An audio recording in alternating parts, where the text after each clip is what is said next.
அவன் அவளை நோக்கும்போது வியக்கின்றது.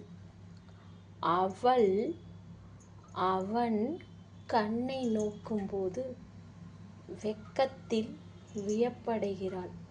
அந்த வெட்கமானது எவ்வாறு இருக்குமென்றால், மாலை நேரத்தில் பொழியும் மழைத்துளியானது ஒரு ரோஜா இதழில் பட்டுத் தெறிக்கும் தண்ணீரைப் போல அவள் கண்களும் தெறிக்கும்.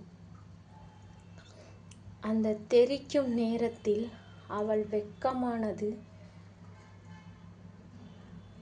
வெட்கத்தை விடவும் முடியாமல் விட்டுத் தவிப்பது எவ்வாறு இருக்குமென்றால், மழைத்துளி ரோஜா இதழின் காம்பைத் தழுவிக்கொண்டு கீழே வரும் தண்ணீரைப் போல அவள் குடிக்கும் தண்ணீர் அவள் தொண்டையில் பட்டு ஒரு துளித் தண்ணீர் அவள் தொண்டைக்குழிக்குள் துடிக்கும் துடிப்பைப் போல் அவளும் துடிப்பாள். அவள் கண்ணும் துடிக்கும்.